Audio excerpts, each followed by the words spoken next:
নারীর আঁচলে যদি আগুন লাগে তাহলে শাড়ি খুললেও বিপদ, না খুললেও বিপদ। ঠিক তেমনি আমাদের সমাজে কিছু কিছু আত্মীয় স্বজন আছে যাদের সাথে সম্পর্ক রাখলেও বিপদ, আবার সম্পর্ক না রাখলেও বিপদ। একটা কথা কি জানেন, নষ্ট গাড়ি ঠিক করা যায় ঠিকই, কিন্তু নষ্ট নারী ঠিক করা যায় না।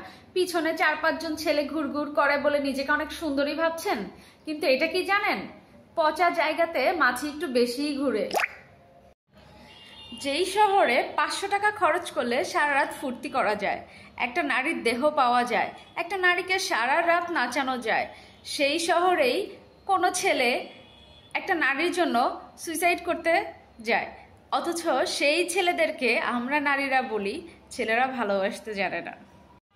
একটা বাস্তব কথা কি জানেন, যখন আপনার কাছে অঢেল ধন সম্পত্তি টাকা থাকবে তখন আপনি ভুলে যাবেন পুরো দুনিয়াকে, আর যখন আপনার পকেটে একদমই টাকা থাকবে না তখন পুরো দুনিয়া ভুলে যাবে আপনি কে।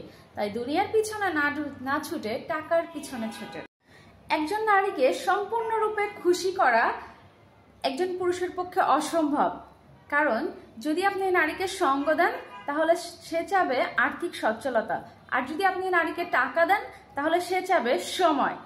আর এটা বাস্তব সত্য যে পুরুষের সময় আছে তার কাছে টাকা নেই, আর যার টাকা আছে তার হাতে সময় নেই।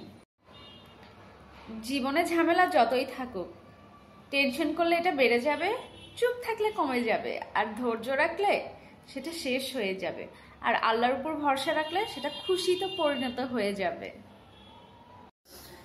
আমি সব বাবা মাকে এটা বলতে চাই, মেয়েকে বিয়ে দিবেন, বিয়ের পর অবশ্যই মেয়েকে এটা বলে দিবেন আমরা একজন মানুষের সন্তান দেখে এই সম্পর্ক ঠিক করছি।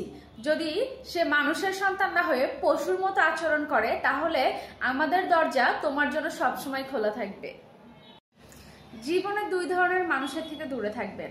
নাম্বার 1, যে আপনার সাথে মিষ্টি ব্যবহার করবে এবং কি দূরে গিয়ে আপনার নামে বদনাম করবে।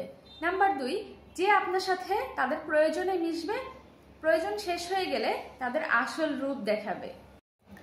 স্বামীরা যে কারণে তাড়াতাড়ি মারা যায়, অতিরিক্ত প্রেসার দেওয়া, অতিরিক্ত প্যারা দেওয়া, সারাদিন হাড় খাটনি করে বাসায় আসার পরে যখন খেউ করে সারাদিন এইটা করো নাই ওইটা করো নাই, এত প্রেসার যন্ত্রণা দিয়া ছেলেদেরকে মানসিক টর্চার করে একদম ডিপ্রেশনে নিয়ে যাওয়া, ওই সমস্ত স্বামীরা তাড়াতাড়ি মারা যায়।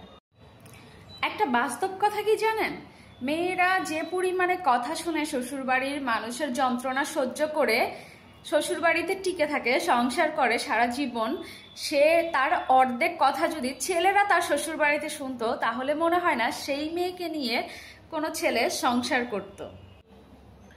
বিয়ের আগে মেয়েদের তেমন কোনো রোগ হয় না, কিন্তু বিয়ের পর মেয়েদের 1000টা রোগ ঘিরে ধরে। শ্বশুরবাড়ির প্রেশার, সংসারে অশান্তি আর যন্ত্রণা সবকিছু মিলিয়ে মেয়েরা অসুস্থ হয়ে যায়, মানসিকভাবে আর শারীরিকভাবেও।